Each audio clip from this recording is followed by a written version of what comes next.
প্রিয় দর্শক, সংবাদপত্রে বাংলাদেশ অনুষ্ঠান থেকে আমি রেজানুর রহমান আপনাদেরকে স্বাগত জানাচ্ছি।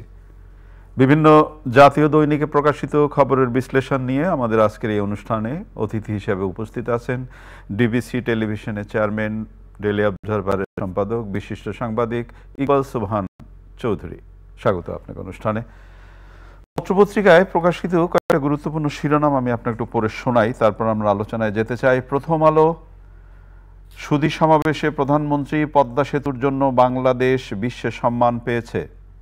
বগুড়ায় আওয়ামী লীগের দ্বন্দ্বে 15 বছরে 51 জন খুন, সরকার অনড়, আন্দোলন চালিয়ে যাবেন শিক্ষকরা। সমকাল, প্রিপেইডেও ভুতুড়ে বিল, 3 বিশ্ববিদ্যালয়ের সামনে শিক্ষার্থীদের সড়ক অবরোধ। দৈনিক যুগান্তর, নতুন অর্থবছরে 4 চ্যালেঞ্জে অর্থনীতি, লেবার পার্টির নিরঙ্কুশ জয়, প্রধানমন্ত্রী স্টার মার। কালের কণ্ঠ, ভোট বিপ্লবে ক্ষমতায় এলো লেবার পার্টি, যত বাধাই আসুক এগোবে দেশ, পদ্মা সেতু প্রকল্পের সমাপনী অনুষ্ঠানে মাননীয় প্রধানমন্ত্রী।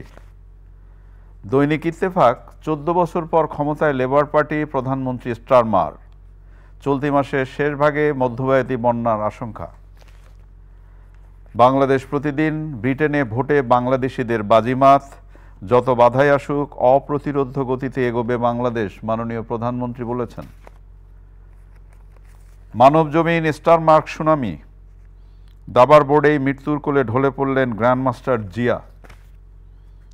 খবরের কাগজের শিরোনাম, কোন পথে বিএনপি, পদ্মা সেতুর জন্য বাংলাদেশ বিশ্বের সম্মান পেয়েছে, প্রকল্পের সমাপনী অনুষ্ঠানে প্রধানমন্ত্রী।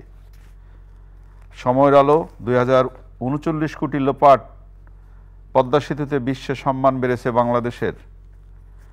দেশ রূপান্তর, চাপে সরকার, সুযোগে বিএনপি, খেলতে খেলতে চলে গেলেন দাবরু জিয়া। জয় জয় দিনের শিরোনাম, লেবার পার্টির ভূমিধস জয়, কিয়ের স্টার মার্ককে, যত বাধাই আসুক অপ্রতিরোধ্য গতিতে এগিয়ে যাবে বাংলাদেশ। আমাদের সময়, লেবার পার্টির ভূমিধস জয়, যত বাধা আসুক লাল সবুজের পতাকা গর্বের সঙ্গে উড়বেই, পদ্মা সেতু প্রকল্পের সমাপনী অনুষ্ঠানে প্রধানমন্ত্রী। কালবেলা শিরোনাম, মামলা বেড়ে দ্বিগুণ, বিচারপতি কমেছে, নতুন কিছু করবেন স্টার মার্ক। দৈনিক জনকণ্ঠ, বিশ্ব এখন সমীহ করে, পদ্মা সেতু প্রকল্পের সমাপনী অনুষ্ঠানে প্রধানমন্ত্রী। আপনি শিরোনাম শুনলেন, কিন্তু দুঃখজনক একটি সংবাদ দিয়ে আলোচনা শুরু করতে চাই। আমাদের দাবারু গ্র্যান্ডমাস্টার জিয়াউর রহমান খেলতে খেলতেই শেষ নিঃশ্বাস ত্যাগ করলেন। ধন্যবাদ আপনাকে।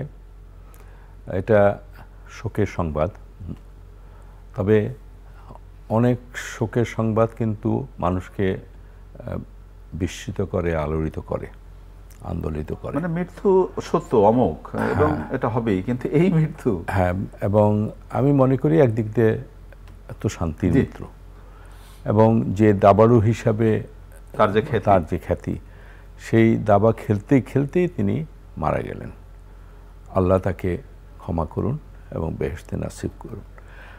পাশাপাশি কিন্তু দেখুন, এর আগে আরেকজন গায়ক, আমাদের একজন ব্যান্ড গায়ক, তিনিও কিন্তু গান গাইতে গাইতেই শিল্পকলা একাডেমির মঞ্চে, জি, তিনিও কিন্তু মারা গেলেন, নামকরা গায়ক তিনি। তো মৃত্যু এমন একটি জিনিস যে যে কোনো সময়, যে কোনো মুহূর্তে সৃষ্টিকর্তা আল্লাহর হুকুমে আসবেই, এবং সেটি যদি শান্তির মৃত্যু হয়, সম্মানের মৃত্যু হয়, ইমানের মৃত্যু হয়, তাহলেই সফল। আর যদি সেই মৃত্যুগুলো যদি হয় দুর্ঘটনাজনিত অথবা কোনো খারাপ কাজে লিপ্ত থাকা অবস্থায়, সেটি কিন্তু গ্রহণযোগ্য নয় বা সেটি প্রত্যাশিত নয়। তো আমরা সবাই চেষ্টা করব যেন সেই মৃত্যুর জন্য আমরা যেন প্রস্তুত থাকি, এবং আমাদের কাজে কর্মের মধ্য দিয়ে আমরা যেন বেঁচে থাকি। অনেক ধন্যবাদ আপনাকে। পদ্মা সেতু, এবং এটা তো সহজেই এবং সবাই স্বীকার করবেন বাংলাদেশের বিস্ময়, এবং এই সেতু নিয়ে আমাদের অহংকারের অনেক জায়গা আছে। গতকাল সমাপনী অনুষ্ঠান এই প্রকল্পের মাননীয় প্রধানমন্ত্রী একটি গুরুত্বপূর্ণ কথা বলেছেন যে এক সিদ্ধান্তে বদলে গেছে খবরদারির মানসিকতা। কালকে যেটি সুধী সমাবেশ করলেন, প্রকল্পটি নেওয়া হয়েছিল, এই প্রকল্পটি একটি চ্যালেঞ্জের প্রকল্প। কতজন কত কথা বলল। হ্যাঁ, এই প্রকল্পটি একটি সাহসিকতার প্রতীক। এই প্রকল্পটি মানুষকে ভালোবাসা বা দেশকে এগিয়ে নিয়ে যাওয়ার প্রত্যয়ের একটি প্রতীক। এবং এই প্রকল্পটি তিনি প্রধানমন্ত্রী যথার্থভাবেই বলেছেন, এই প্রকল্পের মধ্য দিয়ে বাংলাদেশের যে ভাবমূর্তি সেটি উজ্জ্বল হয়েছে। আমরা দারিদ্র্যক্লিষ্ট বা আমরা উন্নয়নশীল দেশ, বিশ্বব্যাংক, IMF বা এদের সহায়তা ছাড়া কোনো কিছু করতে পারবো না, এটি ছিল গতানুগতিক একটি ধারণা। সেটিকে পরিবর্তন করে মাননীয় প্রধানমন্ত্রী যে দূরদর্শিতা এবং অপার সাহসী সিদ্ধান্ত নিয়েছেন এবং বাস্তবায়ন করেছেন, সেটির জন্য অবশ্যই তিনি প্রশংসা পাওয়ার যোগ্য। এবং যে অজুহাতে, অর্থাৎ আমাদেরকে দুর্নীতির অভিযোগ দিয়ে আমাদের এই পদ্মা সেতু থেকে মানে আমাদের সহায়তা প্রত্যাহার করা হলো ওয়ার্ল্ড ব্যাংক, সেটি একটি কলঙ্কজনক একটি অধ্যায় হতো যদি আমরা আমাদের এই পদ্মা সেতু দৃঢ়তা না দেখাতে পারতাম। মাননীয় প্রধানমন্ত্রীকে সেজন্য ধন্যবাদ। আর আরেকটি কথা মাননীয় প্রধানমন্ত্রী বলেছেন যে এই পদ্মা সেতুটি কত টাকা দিয়ে নির্মাণ করা হয়েছে সেটি বড় কথা নয়। যে কিছু কিছু কর্মকাণ্ড আছে টাকা দিয়ে মূল্যায়ন করা যায় না, পরিমাপ করা যায় না। এই সেতুটি আজকে কত লক্ষ কোটি মানুষের জীবনযাত্রা বদলে দিয়েছে, সেটি কিন্তু বড় ব্যাপার। এবং আরেকটি যে আমরা শুধুমাত্র যে আমাদের অর্থায়নে আমরা এই সেতু করতে পারি তা নয়, আমাদের যারা প্রকৌশলী যারা আছেন, আমাদের যারা শ্রমিক সেখানে কাজ করেছে, তারাও প্রমাণ করেছে যে এত বড় একটা প্রজেক্ট আমরা করতে পারি।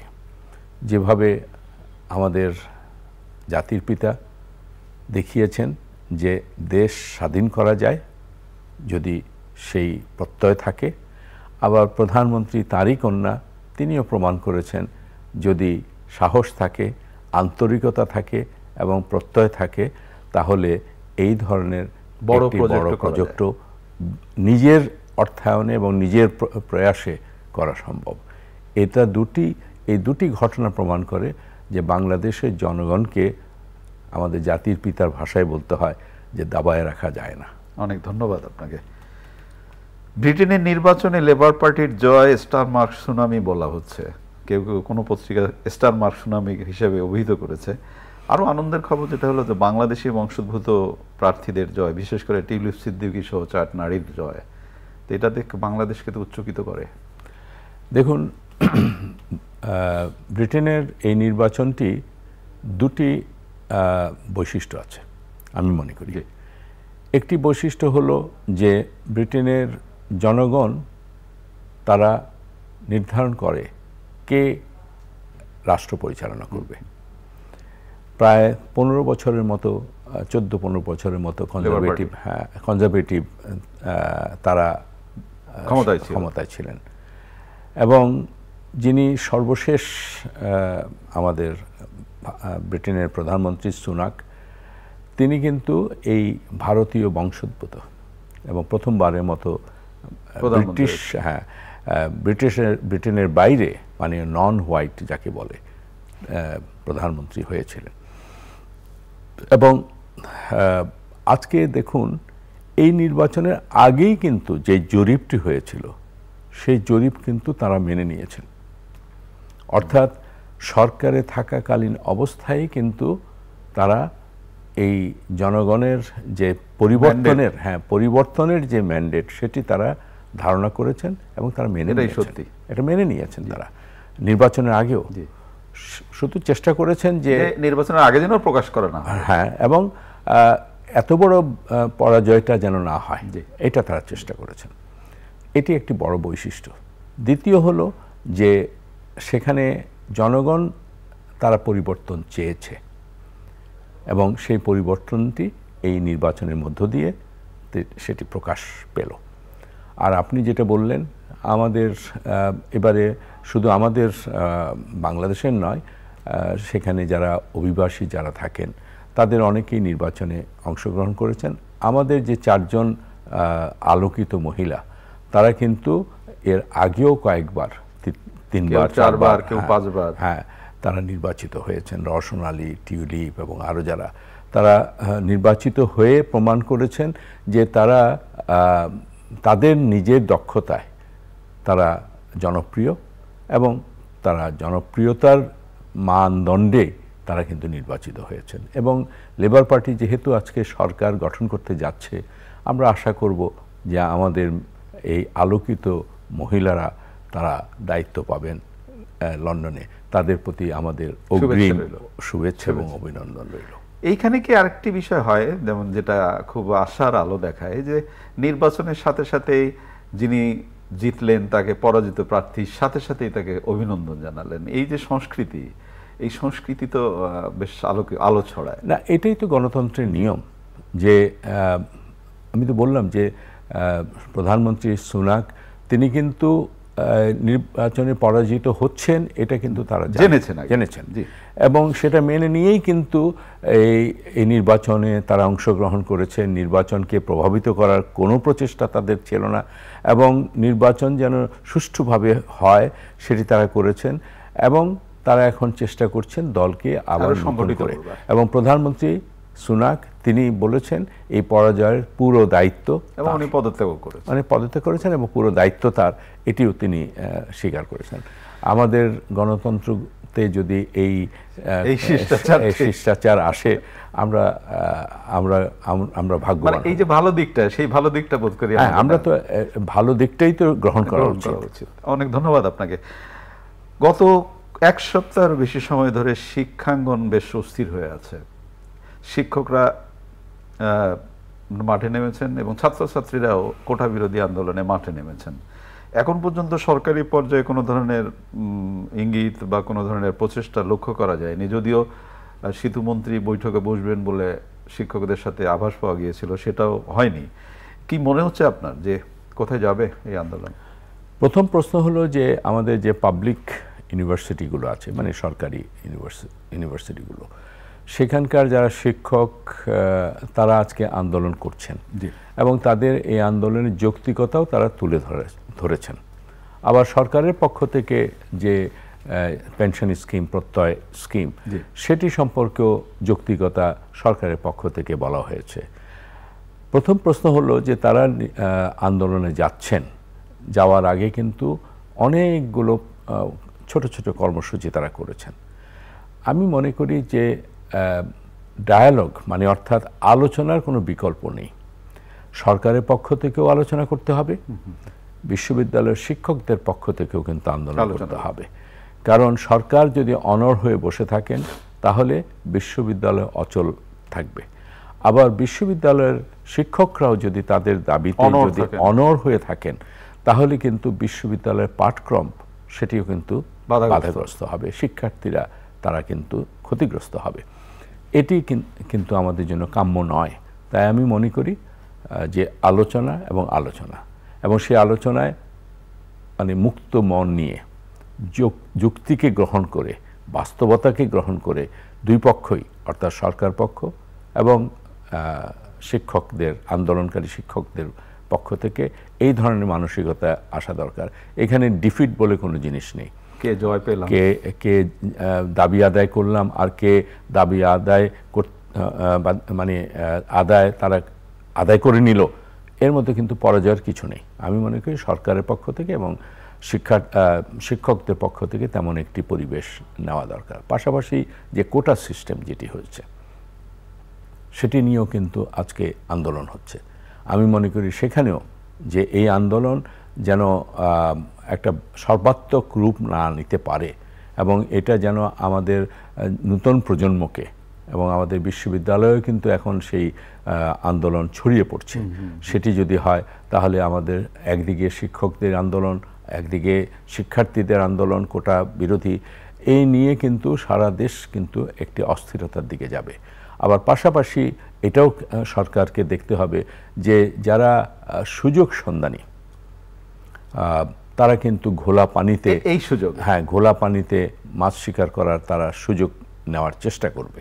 তাই আমি মনে করি সরকারের দিক থেকে অত্যন্ত বাস্তবতাকে সামনে নিয়ে আন্দোলনকে মানে চাপ দিয়ে আন্দোলন বন্ধ না করে আলোচনার মধ্য দিয়ে যারা আন্দোলন করছেন তাদেরকে জয় করার একটা প্রচেষ্টা সরকারের পক্ষ থেকে। আপনি যেটা শিক্ষক এবং শিক্ষকদের ব্যাপারে যেটা বললেন যে আলোচনার বিকল্প আসলে নেই, হ্যাঁ, আলোচনাটা খুব জরুরি দরকার এবং সেই আলোচনার মাধ্যমে বেড়ে ওঠা, কিন্তু সেটা যদি লেন্দি হয়, মানে একটা দীর্ঘ সময় পর হয়, তখন হয়তো আরো ঘাগুলো আরো দগদগ হয়ে। হ্যাঁ, একটা জিনিস হলো পাবলিক ইউনিভার্সিটিগুলো যেখানে আন্দোলন হচ্ছে সেখানে কিন্তু দেখুন এখন যারা শিক্ষক সমিতি, সেই শিক্ষক সমিতির কিন্তু বেশিরভাগ শিক্ষক সমিতি কিন্তু সরকারের কাজেরই সমর্থন, তাদেরকে সমর্থন আছে এবং তারা মুক্তিযুদ্ধের পক্ষের, তারা গণতন্ত্রের পক্ষে, বর্তমান সরকারেরও তারা পক্ষে।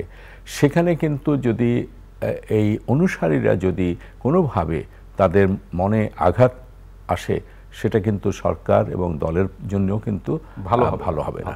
তাই আমি মনে করি যত দ্রুত আলোচনা। মাঝখানে আমরা দেখলাম যে ওবায়দুল কাদের সাহেব তাদের সাথে বৈঠকে বসবেন, কিন্তু পরে দেখলাম যে বৈঠকটি হলো না। এটাও কিন্তু একটা মানে বিরূপ প্রতিক্রিয়া সৃষ্টি করে। আপনি এক বৈঠকেই সমাধান হয়ে যাবে তাও না, কিন্তু বৈঠক হতে হবে। বৈঠক হবে না কেন? এই ধরনের আন্দোলনের ক্ষেত্রে যেটা হয়, আমি জাস্ট আমার সাংবাদিকতা জীবনের অধিকাংশ সময় কেটেছে ছাত্রদের নিয়ে। আমি বিশ্ববিদ্যালয়ের রিপোর্টার হিসেবে দৈনিক ইত্তেফাকে যখন কাজ করতাম, সংশ্লিষ্ট মন্ত্রী, শিক্ষামন্ত্রী, তো এইসব বিষয়ে তারই বোধহয় অগ্রণী ভূমিকা থাকবার কথা, মাননীয় প্রধানমন্ত্রীর সাথে সহযোগিতা করে বা কথা বলে। কিন্তু এই ক্ষেত্রে শিক্ষামন্ত্রীর কোনো ধরনের অংশগ্রহণ, ভূমিকা না। এখানে আমার কাছে যেটি মনে হয় সেটি হলো যে আমাদের সরকার পরিচালনার ক্ষেত্রে আমরা যা দেখি এখন, একমাত্র মাননীয় প্রধানমন্ত্রী যখন কোনো উদ্যোগ না নিচ্ছেন ততক্ষণ পর্যন্ত কোনো স্পষ্টত কোনো পদক্ষেপ দেখা যায় না। আমি মনে করি যে হয় মাননীয় প্রধানমন্ত্রীর কাছ থেকে আলোচনা করে তার কাছ থেকে অনুমতি নিয়ে যারা সংশ্লিষ্ট মন্ত্রী আছেন তারা বৈঠক করতে হবে, আর না হলে এই বৈঠকগুলো কোনো ফলপ্রসূ হবে না। আর দ্বিতীয় হলো মাননীয় প্রধানমন্ত্রী কিন্তু আমি মনে করি যে ওনার দিক থেকেও একটা যদি প্রচেষ্টা আসে, কারণ সবাই কিন্তু তাকিয়ে থাকে মাননীয় প্রধানমন্ত্রীর দিকে, এবং এটা অস্বাভাবিক কিছু নয়। কারণ দেখা যাচ্ছে যে শেষ মুহূর্তের মানে সঠিক সিদ্ধান্তটি তিনি নিতে পারেন এবং তিনি নিয়ে থাকেন।